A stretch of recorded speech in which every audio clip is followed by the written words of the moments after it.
Good morning, everybody. My name's John. I'm an alcoholic. Grateful to be here this morning on a Saturday morning and wake up without a hangover and with a relatively clear head. I mean, I'm tired. I'm exhausted. It's been a long week. Some of that's due to physical, and some of it is due to struggling with resentments, as it says in this book. So. I'll go through some of the mechanics that my sponsor went over with me, and the instructions. I'm sure some of you are familiar with them, and if not, if you get a sponsor, they'll walk you through it. And I think that was key for me. I didn't really know what I was doing when I walked into this big book step study, and never really did a moral inventory of myself. It just wasn't something that, being a drug addict and an alcoholic, was not on my list of things to do. I think part of me didn't think I was doing anything wrong, But anyways, it was just the way of life that I lived. So, but there was also part of me that knew something wasn't right. So. But anyways, it says I needed to master these resentments. I highlighted a lot. I like the fact that it says that resentments are the number one offender for us alcoholics. I could identify with that. I struggled getting sober, and a lot of times, I bounced for about 5 years in and out of AA till I hit my bottom. And I could identify with the resentments being one of the main reasons why I inevitably picked up a drink, and it was usually with, work situations, relationships, or, something pissing me off. And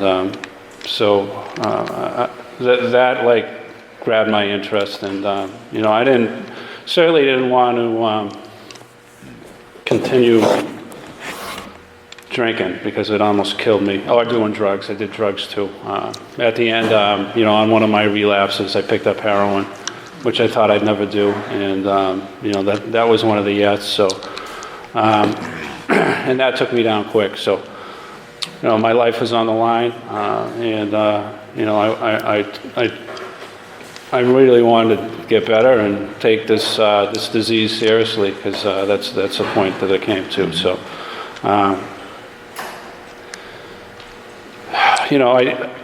My instructions were to really just sit down and say my third step and go back as far as I can remember and put everybody on my list of resentments that I had, even far back as, childhood. And I was to put their names down. And the first thought that came to my mind was like, how the hell am I going to remember that? I just, I can't remember a name 5 minutes after it's told to me. So you want me to go back this far? And so I didn't think it was going to work, to a certain extent. And then, I utilized the third step prayer as I was instructed to do, lit that candle, got on my knees, and just asked God, can you please guide and direct me, and, put these names down. And I sat down, and I, came up with like 170 names, so I was like, oh, shit.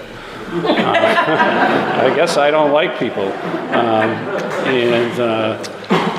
So, like that right there just gave me the hope that actually there is something to this higher power. I already believed in a higher power, but for some reason I didn't believe he was going to help me with these names, and he did. God put the names in the situations. Went back, I had teachers on there, students. I had football coaches, fellow athletes. I mean, my mother's cats. I mean,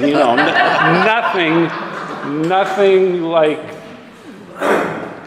It was thorough, and to a certain extent, I think I went a little bit too far, because I started going through my yearbooks and phone books, and I'm like, I have to get this perfect, and that was not necessary. I wish somebody told me that, because I wrote for a long time, and a lot of them could have been clumped together. So, anyways, but so that was my experience with coming up with the names, and then and then having to put down the cause, and what they did to me. And the really cool thing was, like, I got a lot out of the effects, how they affected me, how they affected my self-esteem. And, either way, I was going to be knocked down or less than. I wasn't quite as good as this person. Or self-esteem went in the other way, that this person's a jerk, he's an asshole, and, I'm so much, I don't know if that thought went through my mind, that I'm so much better than this person. I don't think that ever went through my mind, but I found reasons to, find something wrong with somebody. So it went in both directions. So in that event, my emotional security was affected every single time. And, and then I had to go down to, my ambitions. A lot of times my ambitions kind of went in the same direction too. Either I didn't do anything, or I inserted my will upon certain situations. So, it was interesting to see that. And then, every single one of them, my personal relationships were affected with whoever I resented. Some people I never even had a relationship because I had a resentment. So it just, ruined every single opportunity that I had to, enhance my life through other people. Sex conduct, sex relations, a lot of them were, but not all of them. So I had to really take a good look at that. And then, just the way that they affected me was, pretty eye-opening. And then,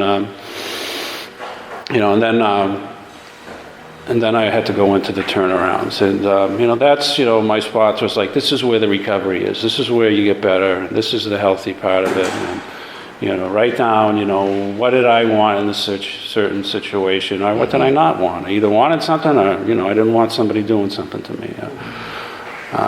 So it was pretty simple, straightforward. I didn't want him to say this. I didn't want her to do that. I wanted to say this. I wanted my boss to do this. I didn't want to be asked to do that. I didn't want him to steal from me. I didn't want her to cheat on me. I didn't want her, all these different things that may have, went down on that list. And, that was pretty straightforward and easy. But the dishonesties were a little bit tricky, and still can be, because I have a mind that is, wants to lie to me in tricky, sneaky ways. This disease is cunning and baffling, so it's going to come at me in different ways, and different lies. And, so I really had to sit down and take a good look at that and pray and ask for those particular dishonesties, and a lot of my answers came from the previous, from the effects, So what's the dishonesties, Okay, so I have low self-esteem, so, people don't like me, I'm no good, I'm a loser, or whatever may run through my mind, could be the dishonesty. So, I just wrote, my sponsor had me just write down, I believe the lie that I'm less than, rather than go into all this particular lies. But, sometimes I actually like to take a real good look at all the different forms that it comes in. And I think it's definitely beneficial.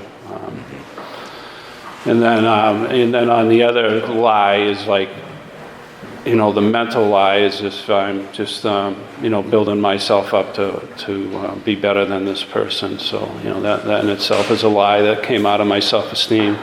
Looking at where my self-esteem is affected. And then there's the general lies, I just didn't tell the truth. I lied to them. I withheld information because I was,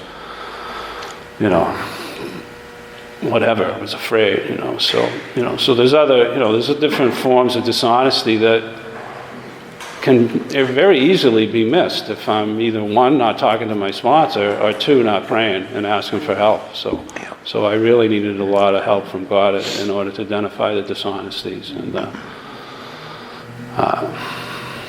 my sponsor also instructed me to try to pray on the truth in the situation. What's the truth? And I don't know. So, I can sometimes identify the truth about me, but I'm not going to be able to identify the truth about somebody else. So and I'm taking inventory on myself. So it was beneficial to say, the truth is, like, I'm not better than this person, and they're no better than me, and I did the same thing. So who the hell am I, to resent this person? The concept, So the writing was so beneficial to help me to master these resentments, come up with tools to help me navigate my way through life and relationships, and selfish, dishonest, self-seeking. So I had to look at a lot of my self-seeking behaviors too. One, huge anger, resentment, I'm pissed. Silence, scorn, push somebody out of my life, don't talk to them. If I was struggling with a disease, I drank or I drugged over it.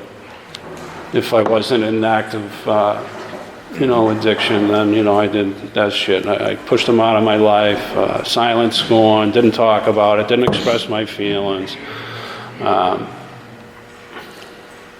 So, that was, and self-pity. Self-pity is a huge one for us alcoholics. So I'd waddle and maybe some self-pity over it, which would lead to depression, So, it's just such a huge,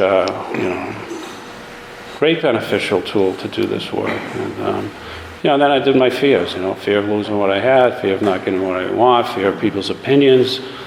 I mean, all this stuff, was true. I could see that this is all true, and this is, my inventory. And then, as it says, can I set these matters straight sometime? And that'll come into, later down the road. But,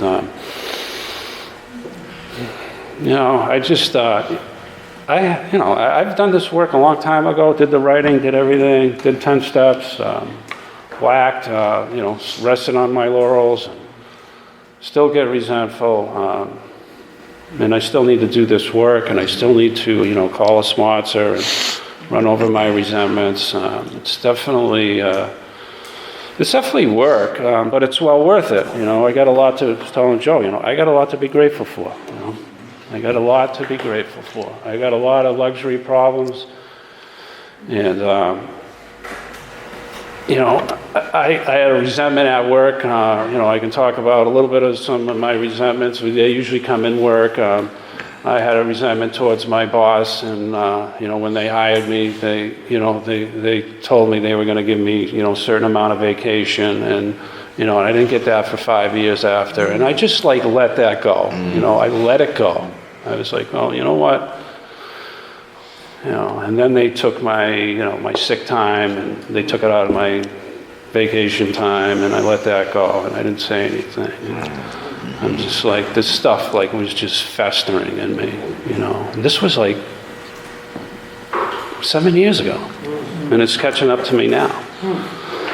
Still festering, still resentful, and I still resent my boss a little bit over it, and she called me out on something on a text mail, and I let her have it. I said, well, you know what? You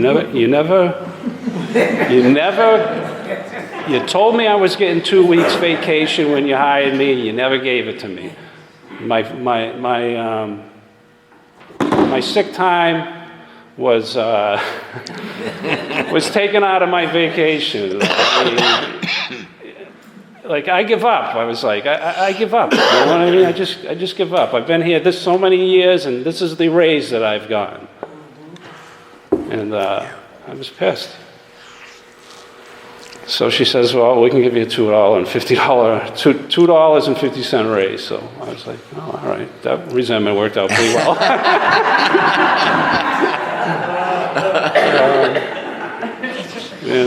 So everything's good now. So, I don't know. I've been playing softball for 22 years. First couple of years, I was playing for a team, and they sucked,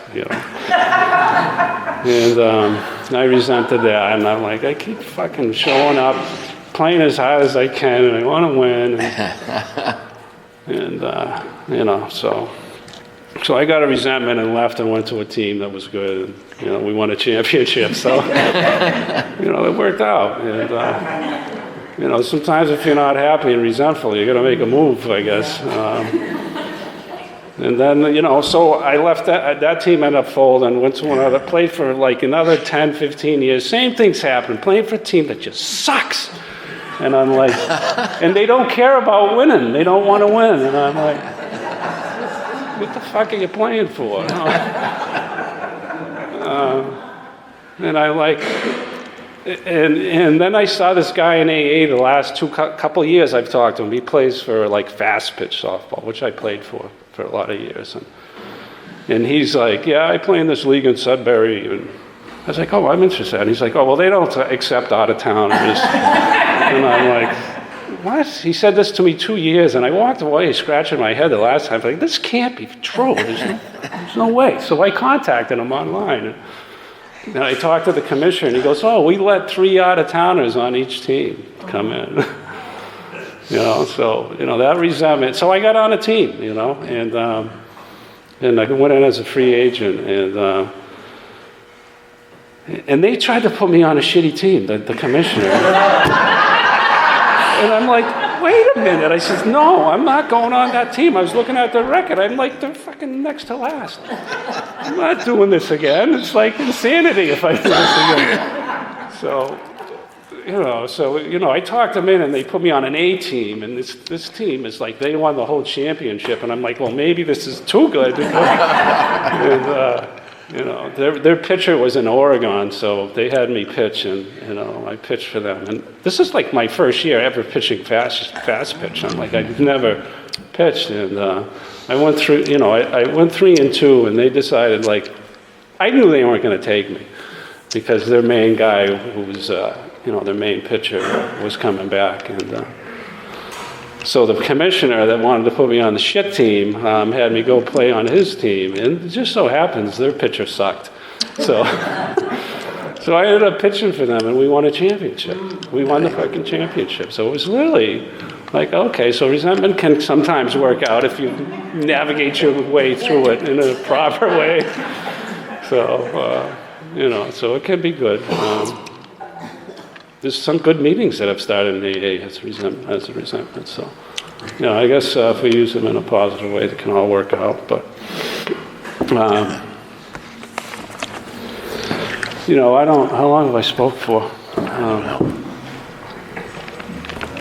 So anyways, I don't know. It's just, you know, this big book step study process, it's really, you know, I got a resentment towards that too and left, and, you know, why get healthy, you know, so, you know, but I ended up back here, and it turned out to be the best thing that I could ever do, because, you know, there was some heavy shit coming my way, and this helped me navigate through it, so. For that, I'm grateful, and if you're here and you're thinking about writing, start thinking about it, just make the move, grab a sponsor. And if you're writing, keep plugging away. It will end. I thought it was never going to end. I thought it was just not going to end. I mean, I had too many notebooks. And, you know, that's all I got. Thank you.